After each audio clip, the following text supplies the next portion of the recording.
오늘 본문의 말씀을 가지고 하나님의 회복과 약속이라는 제목으로 함께 말씀 나누도록 하겠습니다. 우리 옆에 계신 분들에게 오늘 이렇게 인사했으면 좋겠는데요. 주님만 바라보는 성도들이 됩시다.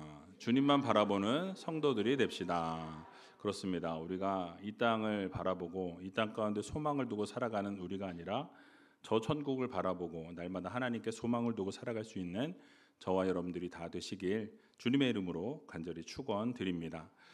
우리 다음 세대 자녀들이 많이 와 있는데요. 우리 다음 세대 자녀들을 축복하는 마음으로 우리 박수 한번 쳤으면 좋겠습니다. 그리고 갔다 오니까 많은 게 변했어요. 우리 예준이가 또 드럼 치고 있고, 아주 드럼 너무 잘 쳐가지고 홀딱 반해버렸습니다.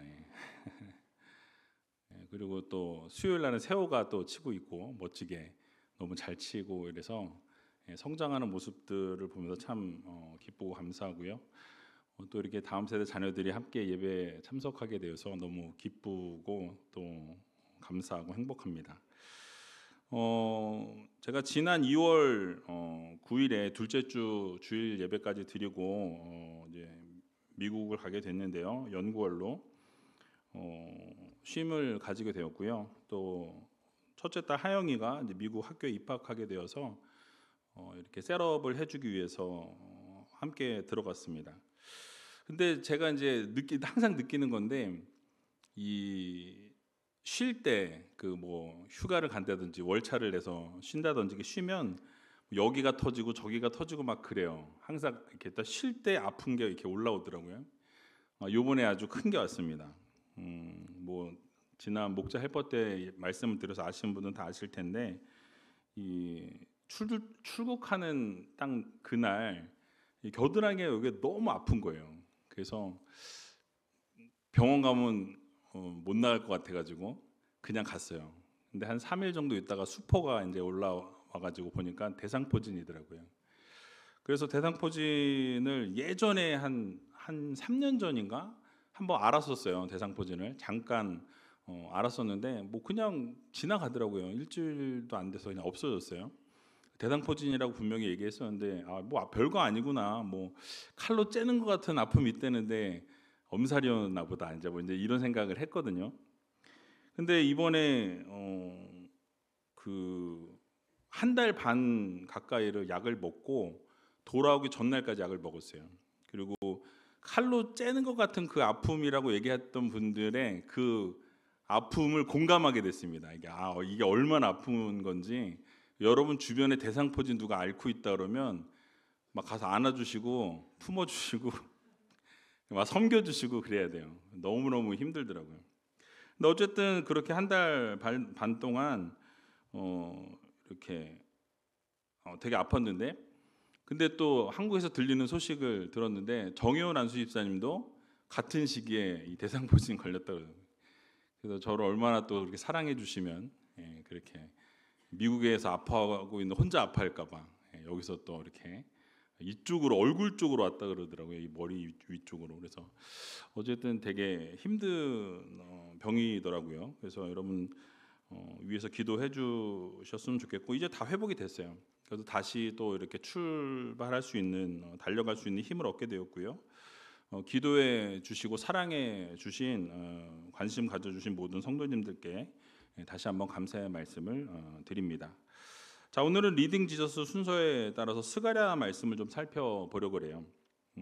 여러분들이 잘 아시는 것처럼 이 스가랴서는 이 바벨론 포로에서부터 이제 돌아온 이스라엘 백성들에게 하나님께서 허락해 주시는 희망의 메시지가 담겨 있는 본문입니다. 회복의 메시지가 담겨 있다라는 거예요. 여러분 이스라엘 백성들이 포로 생활을 하면서 이 힘든 상황을 겪지 않았겠습니까? 포로 생활을 하고 이제 돌아와서 성전 재건을 이제 앞두고 있는 상황이었어요. 근데 마음 가운데는 어떤 마음이 있었냐면 두려웠을 겁니다. 이제 남의 나라에 포로로 잡혀가서 그런 포로 생활을 한 이후에 이제 겨우 돌아와서 뭘 어떻게 해야 되는 상황인지도 모르는 그런 상황이었다라는 거죠. 그래서 여러분 상상해 보세요. 나라는 망했고 남의 나라에서 종살이를 하다가 포로로 잡혀서 힘든 시간들을 보내고 이제 겨우 해방이 되어서 돌아왔는데 뭘 해야 될지, 어떤 상황을 이걸 뛰어넘어야 될지, 어떤 일들을 우리가 행해야 될지 모르는 그런 상황이라면 여러분은 어떻게 하시겠습니까? 상당히 혼란스럽고 힘든 그런 상황이었다라는 것이죠. 아마 눈앞이 깜깜했을 겁니다. 자, 그러한 이스라엘 백성들을 하나님께서는 그대로 두지 아니하시고 이 스가랴 선지자를 통해서 이스라엘의 회복에 대해서 약속해 주시고 메시지를 던져 주시는 걸 보게 됩니다. 그래서 그렇게 해서 다시 한번 회복시켜 주시고 다시 한번 이스라엘 백성들을 세워 주실 것에 대한 확신을 이 이스라엘 백성들에게 주셨다라는 거죠. 뿐만 아니라 장차 오시게 될 메시아 예수 그리스도에 대해서 또 이렇게 예언의 메시지를 주시는 것을 보게 됩니다. 또 이 부분은 오늘 살펴보지만 또 다음 주에 또 같이 또 살펴보려고 하는데요. 자, 그러면 오늘 이 스가랴 전체를 살펴볼 수 없지만 핵심 메시지를 좀 같이 살펴보면서 하나님이 우리들에게 허락해 주신 이 회복에 대한 부분, 그 부분들을 같이 한번 나누는 시간을 갖도록 하겠습니다. 첫 번째 부분을 생각해 보면 우리가 회개하고 돌이켜야 회복이 시작된다라는 사실이에요. 오늘 본문 스가랴 1장 3절의 말씀을 보니까 이렇게 말씀하죠. 같이 한번 읽어보도록 하겠습니다. 그러므로 너는 무리에게 구하기를 만군의 여호와께서 이처럼 이르시되 너희는 내게로 돌아오라. 나 만군의 여호와의 말이니라. 그리하면 내가 너희에게로 돌아가리라. 나 만군의 여호와의 말이니라. 아멘. 자, 여러분, 이스라엘 역사를 우리가 통해서 이스라엘 백성들의 모습을 생각해 보면 언제나 여러분 이스라엘 백성들은 어떠했습니까? 하나님의 말씀에 순종하지 않는 모습을 보여줘요. 하나님을 전적으로 신뢰하지 못하는 그러한 모습들을 우리들에게 보여주었다라는 것이죠. 그러니까 출애굽할 때의 상황도 생각해 보면 이스라엘 백성들이 어떠했습니까? 어려움이 찾아오거나 힘든 일들에 봉착되었을 때는 그들이 모세를 언제나 원망했고 하나님께 불평 불만을 했던 것을 우리는 보게 되죠.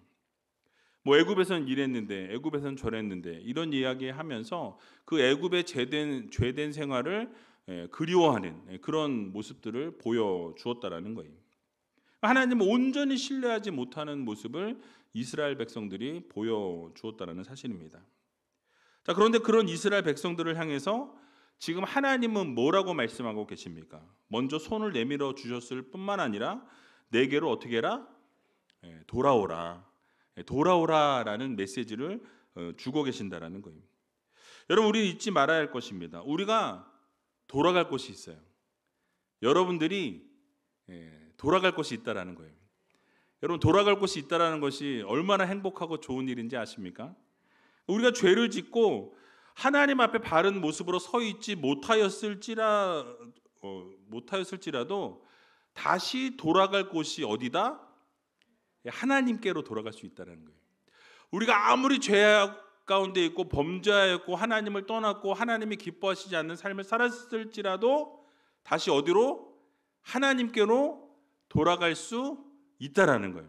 이유가 무엇입니까?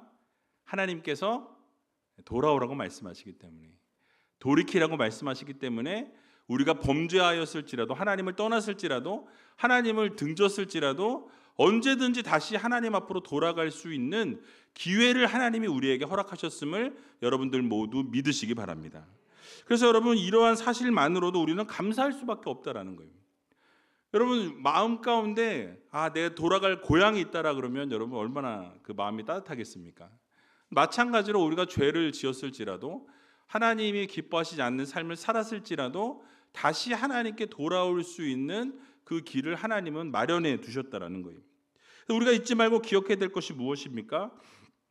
바로 하나님 앞으로 돌아오고 회개하고 돌이키게 될 때 그때부터 하나님께서는 우리의 삶에 뭘 시작하시는 거예요? 일하기 시작하시는 거예요. 그리고 회복시켜 주신다는 사실을 믿으시기 바랍니다. 우리가 하나님 앞에 돌아오기만 하면 하나님은 여러분들의 영적 삶을 하나님이 책임져 주시는 거예요.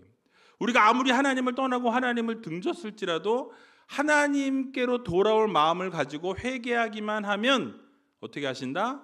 하나님은 여러분들을 즐겁게 맞아주신다라는 사실을 믿으시기 바랍니다.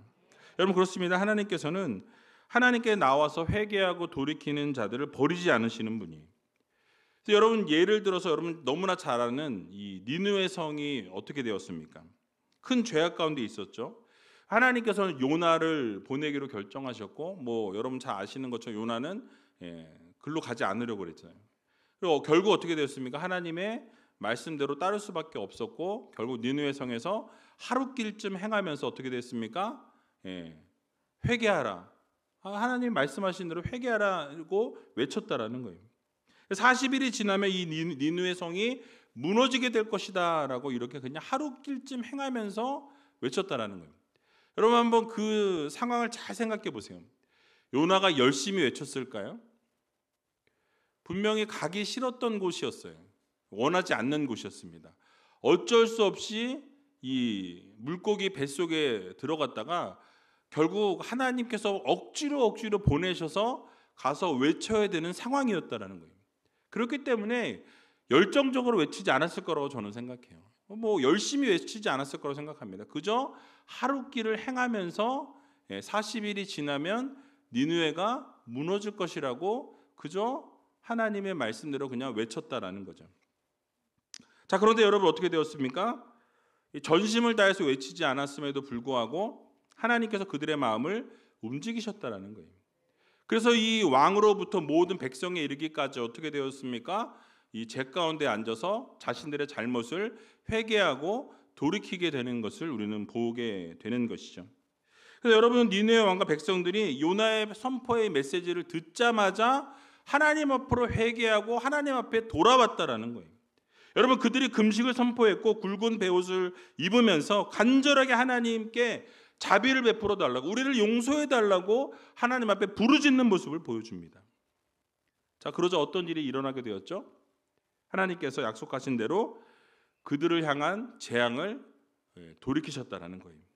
하나님 앞에 회개할 때 재앙을 거두시고 하나님께서 그들을 벌하시겠다고 말씀하시고 망하게 하시겠다고 말씀하셨고 그들을 모두 다 쓸어버리겠다고 말씀하셨지만 그들이 돌이키자마자 하나님도 어떻게 하십니까? 돌이키셨다라는 거예요. 그래서 여러분 그들이 멸망당하지 아니하고 다시 회복되어지는 놀라운 역사와 기적을 하나님께서 이루어 주셨다라는 것입니다. 또 여러분들이 잘 아시는 유다 왕 히스기야 어떻습니까? 어떤 일이 있었죠? 하나님을 경외했고 정직했던 왕이었어요.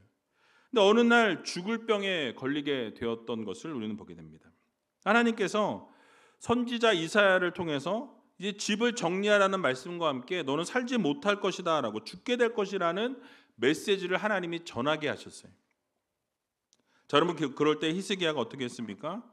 하나님 앞에서 기도하면서 통곡하면서 눈물을 흘려 하나님 앞에 회개했다라고 말씀해요. 여기 벽을 향해 얼굴을 돌리고 뭐라고 간구합니까? 이사야 38장 3절에 말씀하는데요. 이렇게 말씀하죠. 같이 한번 읽어보도록 하겠습니다. 가로되 여호와여 구하오니 내가 주의 앞에서 진실과 전심으로 행하며 주의 목전에서 선하게 행한 것을 추억하옵소서 하고 심히 통곡하니 아멘. 그러니까 내가 이제 죽게 되었어요. 죽음 가운데 이제 몰리게 되었습니다. 이 죽음의 위기의 가운데서 히스기야는 포기하지 않았다라는 거예요. 통곡하고 자복하고 회개하면서 하나님 내가 그렇게 전심으로 살았던 것, 열정으로 살았던 것, 하나님 위해 행했던 모든 것들을 기억하옵소서, 추억하옵소서 외쳤다라는 거예요. 그러면서 뭐라고 이야기합니까? 심히 통곡했다라고 말해요. 심히 통곡했다라는 것이 무엇입니까? 회개하고 돌이켰다라는 얘기예요. 하나님 앞에 회개하고 돌이킬 때 하나님께서는 그 기도를, 통곡을, 회개를 외면치 않으셨다라는 것입니다. 그래서 하나님 뭐라고 말씀하십니까? 이 히스기야의 눈물의 기도를 들으시고 응답하셨다라는 거예요. 내 기도를 들었고 내 눈물을 보았다라고 말씀하셨다라는 거예요. 여러분 우리가 하나님 앞에 부르짖고 하나님 앞에 기도하고 하나님 앞에 외치면 하나님은 여러분들의 눈물을 보시고 여러분들의 회개를 들으시는 하나님이라는 이 사실을 여러분들 모두 믿으시기 바랍니다. 여러분 얼마나 멋집니까? 결국 하나님 어떻게 하세요? 그 삶을 15년이나 연장시켜 주시는 것을 우리는 보게 되죠. 겨우 15년이라는 생각이 드십니까? 아니에요. 어마어마한 시간입니다. 15년의 시간을 하나님께서 연장시켜 주세요. 여러분, 우리의 삶도 마찬가지입니다. 우리가 위기 가운데 놓였을 때, 우리가 아무것도 할 수 없는 그런 상황 가운데 놓이게 될 때, 우리는 하나님 앞에 뭘 해야 한다? 회개하고 돌이켜야 한다라는 거예요. 하나님 앞에 회개하고 돌이키기만 하면 하나님은 어떻게 하십니까? 하나님은 역사하시고 기적을 베푸시고 놀라운 일들을 여러분의 삶에 이루어 주신다라는 사실을 여러분 모두 믿으시기 바랍니다. 이처럼 우리가 하나님 앞에 회개하고 돌이키면 하나님은 반드시 회복시켜 주신다라는 거예요. 기적을 이루어 주시는 하나님이십니다. 이 자리에 계신 분들이나 온라인으로 예배드리시는 분들 가운데 여러분 정말 힘들고 어려운 상황 가운데 놓여 있다면 하나님 앞에 부르짖으시기 바랍니다. 하나님 앞에 외치시기 바랍니다. 하나님께서 들으시고 반드시 여러분들이 원하는 또는 하나님이 기뻐하시는 일들을 향해서 나아갈 수 있도록 그 길을 열어주신다는 것을 여러분 모두 믿으시기 바랍니다. 하나님 앞에 회개하고 돌이킴으로 하나님의 놀라운 기적을 맛보시고 날마다 하나님이 기뻐하시는 삶을 살아 올려드릴 수 있는 귀한 우이제일교회 모든 성도님들이 다 되시길 주님의 이름으로 간절히 축원드립니다. 자, 두 번째로는 성령의 도우심이 필요하다라고 말씀하고 있어요. 자, 스가랴 4장 6절 말씀인데요. 같이 한번 읽어보도록 하겠습니다. 그가 내게 일러 가로되 여호와께서 수룹바벨에게 하신 말씀이 이러하니라. 만군의 여호와께서 말씀하시되 이는 힘으로 되지 아니하며 능으로 되지 아니하고 오직 나의 신으로 되느니라. 아멘. 여러분 너무 멋있지 않습니까? 우리의 능으로, 우리의 힘으로 된다 안 된다? 안 된다. 땡. 그럼 뭐로 된다? 나의 신으로 된다. 여기서 신은 뭡니까? 성령이에요. 성령. 나의 성령으로 가능하다라고 말씀하고 있습니다. 그러니까 여러분 이것이 무슨 말씀이냐면 이스라엘 백성들이 성전 재건을 앞두고 있을 때에 여러 가지 현실적인 어려움들의 그 문제들에 부딪히게 되었다는 거예요. 자, 그런데 그런 상황 가운데 있는 이스라엘 백성들에게 하나님이 지금 뭘 강조하고 계시는 것입니까? 너희들의 힘으로 되는 것이 아니라고 말씀하세요. 너희의 능으로 되는 것이 아니라는 거예요. 너희들의 노력으로 되는 것이 아니라고 하나님은 명확하고 분명하게 전달하고 계신다라는 거죠. 무엇이 필요하다고 말씀하시죠? 성령님께서 도우셔야만 가능하다라고 말씀하고 계신 거예요. 여러분 우리의 삶도 동일합니다. 여러분들의 삶 속에서도 하나님이 함께 하셔야 가능하다라는 거예요. 성령께서 역사하셔야 가능하다라는 사실을 믿으시기 바랍니다. 우리 할 수 있는 일들이 참 많은 것 같지만 사실은 그렇지 않다라는 거예요. 정작 중요한 일이 있을 때 우리가 할 수 없는 일들이 더 많다라는 것을 우리는 깨닫게 된다는 거죠. 여러분 우리가 할 수 없는 일들을 만나게 될 때 우리가 기억해야 될 것은 무엇이냐? 여러분 무엇입니까? 우리의 능으로, 우리의 힘으로 할 수 없다라는 것을 인정하는 거예요. 그리고 하나님 앞에 어떻게 해야 합니까?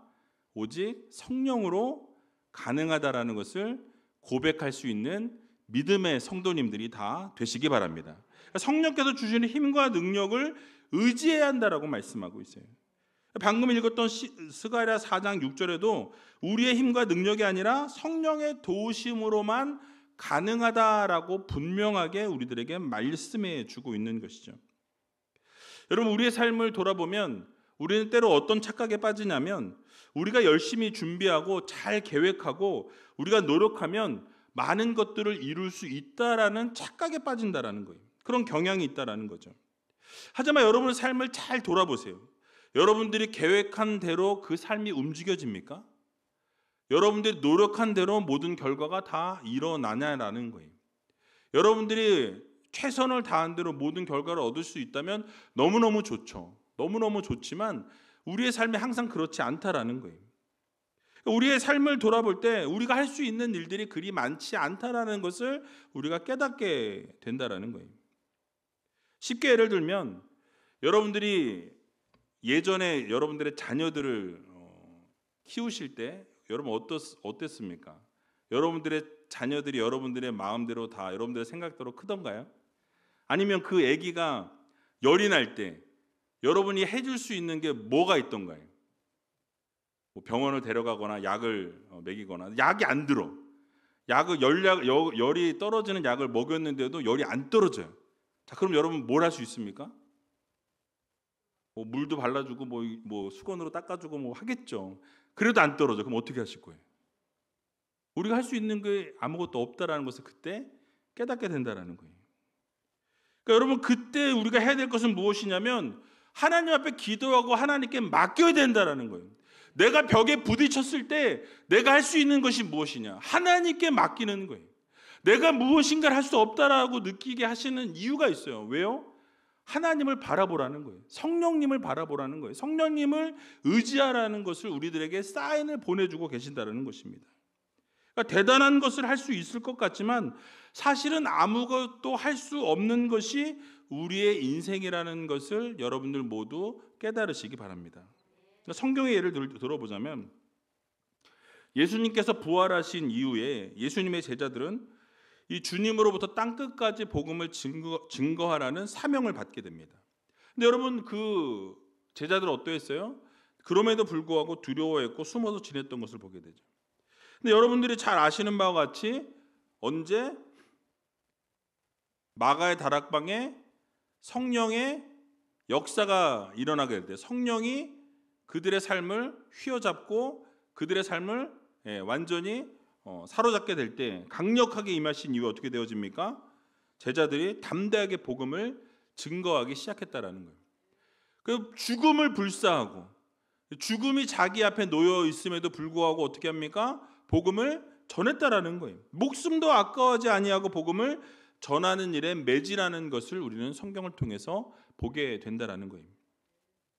게다가 여러분, 베드로의 설교를 들은 사람들은 어떻게 되었습니까? 3,000명씩 회개하고 돌아오는 놀라운 역사와 기적이 일어나게 되었다라는 거예요. 여러분, 그 중심에는 무엇이 있습니까? 성령의 역사심이 있었다라는 거예요. 성령의 역사가 있을 때에 놀라운 기적의 역사가 일어난다는 사실을 여러분 모두 믿으시기 바랍니다. 여러분, 솔로몬은 어떠했습니까? 왕으로서 백성들을 다스릴 때에 자신의 지혜가 부족함을 느끼게 됩니다. 그래서 하나님 앞에 어떻게 해요? 1,000번제를 드리게 되죠. 1,000번의 제사를 하나님 앞에 올려드렸다라는 거예요. 그리고 하나님 앞에 도우심을 구할 때 지혜와 분별력뿐만 아니라 부귀 영화 모든 영광까지 하나님께서 한 번에 다 이루어 주시는 것을 우리는 보게 되죠. 나중에 1,000번제에 대한 부분도 한번 같이 살펴보려고 생각하고 있는데요. 그러므로 이 세상을 살아가면서 이 성령님의 도우심을 구하는 성도들이 되어야 한다는 것을 여러분 마음에 새기시기 바랍니다. 우리가 어떠한 형편과 어떤 상황 가운데 놓여 있을지라도 우리의 힘과 우리의 능력과 우리의 노력을 앞세우는 성도가 아니라 여러분, 우리가 무엇을 앞세워야 된다고요? 성령의 역사하심을 앞세울 수 있는 믿음의 성도님들이 다 되시기 바랍니다. 그래서 성령의 도우심을 간구하면서 성령의 능력을 강하게 구하게 될 때 여러분, 우리의 삶에 함께 하실 뿐만 아니라 여러분들의 기도에도 응답하신다는 사실을 여러분들 모두 믿으시기 바랍니다. 여러분들이 혹시 뭐 병이 있을 수도 있고 여러분들의 삶에 문제가 있을 수도 있고 해결되어지지 않는 그 어떠한 것들이 여러분 있을 수 있어요. 자녀의 문제도 있을 수 있고요. 뭐 사업의 문제가 있을 수 있고 여러 가지 환경과 여러 가지 조건들의 문제가 있을 수 있다라는 거예요. 근데 여러분, 우리가 할 수 있는 것이 없습니다. 그럴 때 우리가 해야 될 것은 무엇이죠? 성령의 강력한 역사를 구하는 성도들이 되어야 한다는 거예요. 그래서 여러분, 그렇게 우리가 하나님 앞에 간구하고 성령의 능력을 간절히 구할 때 하나님께서는 반드시 가장 좋은 길과 가장 선한 길로 우리를 인도해 주신다는 사실을 여러분 모두 믿으시고 하나님 말씀 안에서 순종하시고 성령의 도우심만 구하며 살아갈 수 있는 저와 여러분들이 다 되시길 주님의 이름으로 간절히 축원드립니다. 자, 마지막으로 우리의 메시아이신 예수님을 바라봐야 한다는 거예요. 자, 스가랴 9장 9절 말씀을 보게 되면 이렇게 말씀합니다. 같이 한번 읽어보겠습니다. 시온에 따라 크게 기뻐할지어다. 예루살렘에 따라 즐거이 부를지어다. 보라, 내 왕이 내게 임하나니 그는 공의로우시며 구원을 베풀며 겸손하여서 나귀를 타나니 나귀의 작은 것 곧 나귀 새끼니라. 아멘. 이 부분도 이제 다음 주일날 또 살펴볼 건데요. 이 스가랴 선지자는 장차 오실 메시아에 대해서 예언했다라는 거죠. 바로 우리가 알고 있는 예수 그리스도에 대해서 예언하고 있다라는 사실이에요. 그 예언되어진 예수 그리스도께서 예루살렘으로 입성하실 때 뭘 타고 가셨다고 말씀하죠? 나귀 새끼를 타고 가셨다라고 말씀합니다. 역사적으로 우리가 생각해 보면 이 스가랴는 예수님보다 500년 전에 활동한 선지자였어요.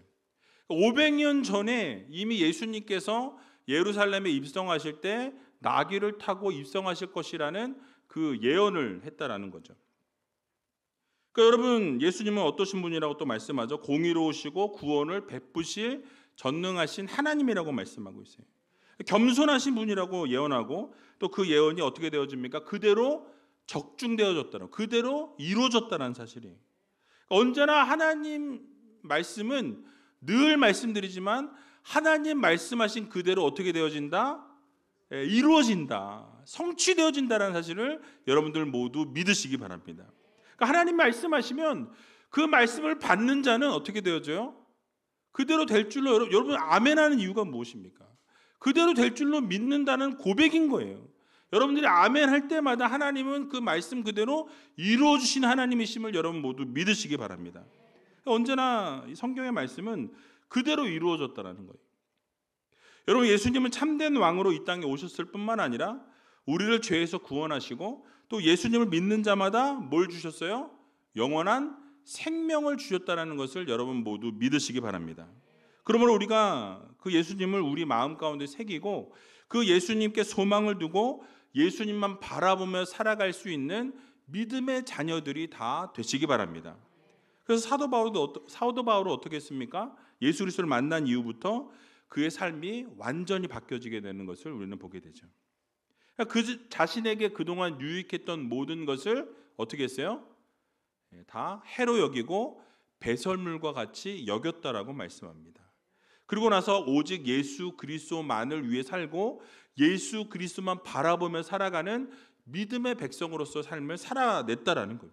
그러니까 어떤 고난과 어떠한 핍박과 어떠한 역경이 찾아올지라도 흔들림이 없었다라는 거예요. 이유가 무엇입니까? 그 이유는 단 하나. 예수 그리스도를 어떻게 했다? 바라봤다라는 거예요. 그러니까 아무리 힘들고 어려운 상황 가운데 있을지라도 예수 그리스도를 바라보고 하나님을 바라보면 어떻게 돼요? 그 모든 것을 뛰어넘을 수 있다라는 것을 여러분 모두 믿으시기 바랍니다. 여러분, 베드로는 어떻겠습니까? 베드로 역시 예수님을 따르기 위해서 모든 것을 다 버려두고 예수님을 따르고 결단했던 사람이었어요. 여러분 아시는 것처럼 자신의 생계 수단이었던 배와 그물을 버려두었다라고 성경은 말씀합니다. 그 즉시로 예수님을 섬기기로 결단했고 헌신을 다짐했던 걸 우리는 보게 되죠. 자, 그렇다고 베드로가 제자로서 바르게 서 있었던 것은 아니었다라는 거예요. 아시는 것처럼 어떻게 했습니까? 예수님이 잡혀가실 때는 예수님을 부인하고 예수님을 심하게 저주했다라고 말씀해요. 하지만 부활하신 예수님을 만난 이후에 어떻게 되어졌죠? 그는 완전히 변화되어졌어요. 완전히 바뀌게 되는 것을 우리는 보게 됩니다. 왜 그렇습니까? 그 삶의 중심에 누가 계세요? 예수님이 계셨기 때문에 그래요.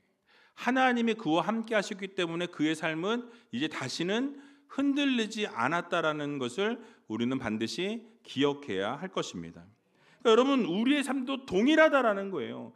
예수님을 바라보고 예수님 중심으로 살아가고 내 안에 계신 예수 그리스도를 믿으며 살아가게 될 때 나는 절대로 흔들리지 않는다라는 것을 여러분들 모두 기억하시기 바랍니다.